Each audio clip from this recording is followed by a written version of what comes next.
One day, your heart will beat for the last time. One day, you will take a final breath. And that will not be the end of your story. Because scattered across thousands of years of scripture is an extraordinary trail. A widow holding her dead son.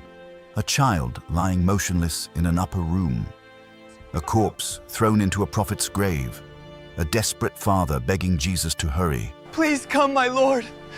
My little daughter is dying. I beg you, come quickly and save her. A funeral procession suddenly stopped. A man who had already been buried for 4 days. A sealed tomb outside Jerusalem. And eventually, you.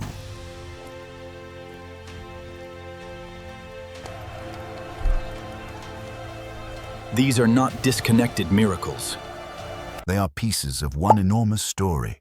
A story in which God slowly reveals that death, humanity's most terrifying enemy, does not have the final word.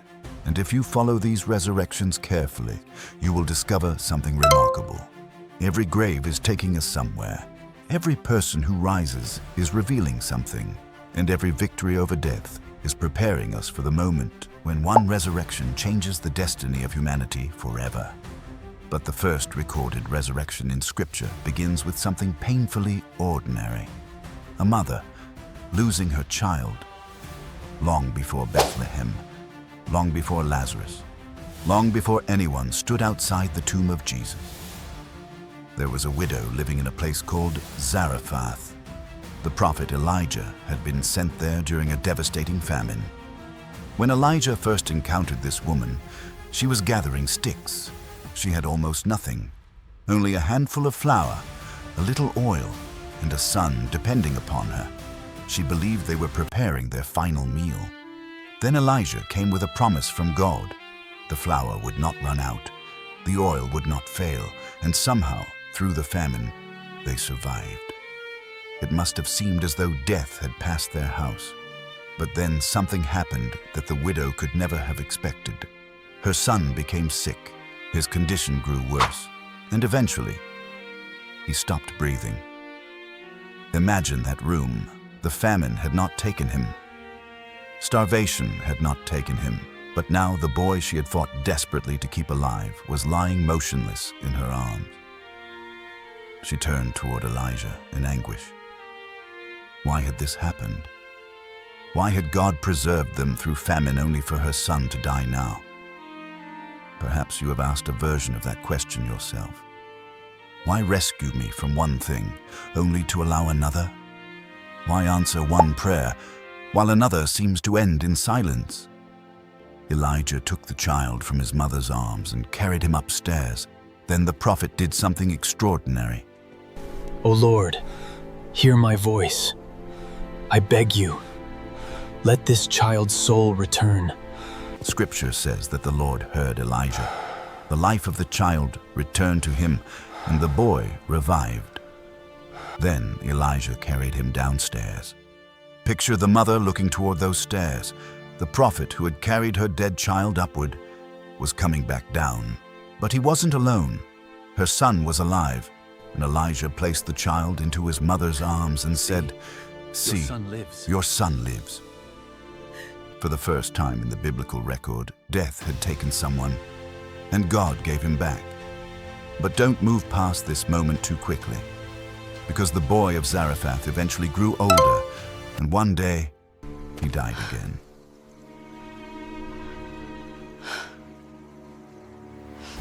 That means something was still missing. God had demonstrated that he could reverse death, but he had not yet revealed a life that death could never touch again. And that mystery would continue. Because years later, another mother would find herself staring at another dead son. The prophet Elijah eventually departed. His successor was Elisha.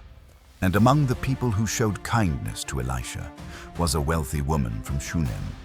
She recognized him as a man of God. She and her husband even prepared a small room where the prophet could stay whenever he traveled through their region.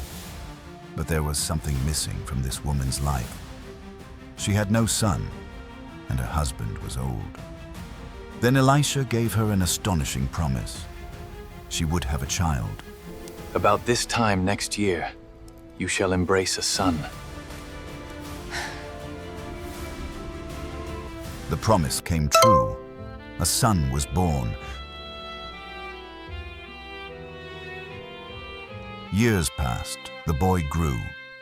Then one day he went into the fields where his father was working. Suddenly the child cried out, "My head, my head!" He was carried back to his mother. She held him on her knees. Hour after hour she held him. Until noon, and then the child died. Think about that. This wasn't simply a child she loved. This was the child God had promised her. How could a promise from God end like this? She carried the boy upstairs and laid him on the bed that had been prepared for Elisha. Then she went looking for the prophet. She would not accept that the story ended in that room. When Elisha finally arrived, he entered the room. The child was dead. The door was closed, and Lord, Elisha prayed. My God, please let this child's soul return to him. Do not delay. He approached the boy. He stretched himself over him. The child's body began to grow warm, but the miracle was not complete. Elisha walked back and forth through the house. Then he returned. He stretched himself over the child again. Suddenly, the boy sneezed 7 times. Then his eyes opened. Woman, Elisha called behold the your mother. son. She entered. And there was her son, alive. Another grave had lost its victory. Another family had received someone back. Another piece of the mystery had appeared. But once again, this child would eventually die. So keep watching.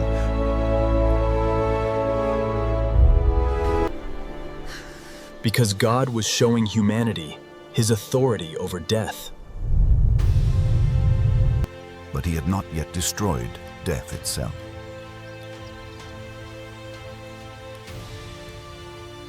And the next resurrection would be stranger than either of the first two. This time, there would be no prayer, no living prophet standing over the body. In fact, the prophet himself would already be dead. Elisha eventually died and was buried. His ministry was finished. His body lay in a grave. Then, sometime later, another man died. As people were preparing to bury him, raiders appeared in the land. The burial party needed to act quickly. They saw Elisha's tomb, and they threw the dead man inside. Then something happened that nobody standing there could have expected. The dead man's body touched the bones of Elisha, and immediately, the man revived. He stood up on his feet. Imagine being part of that burial party. You entered carrying a corpse, and suddenly, the man you were burying was standing beside you. No long ceremony, no elaborate ritual. Death was simply interrupted. Floyd's. The man who stood up eventually died. Do you see the pattern?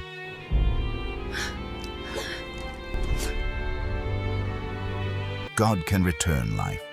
God can command death to release someone. But humanity still needs something greater. Because being brought back into this life is not the same thing as receiving a life that can never end. Centuries would pass.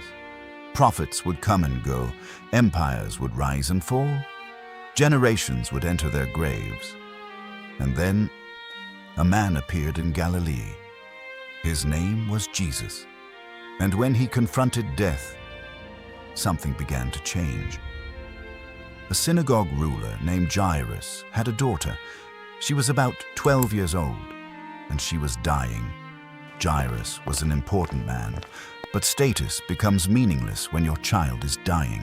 Please, my child, don't leave me. Open your eyes. So he went looking for Jesus.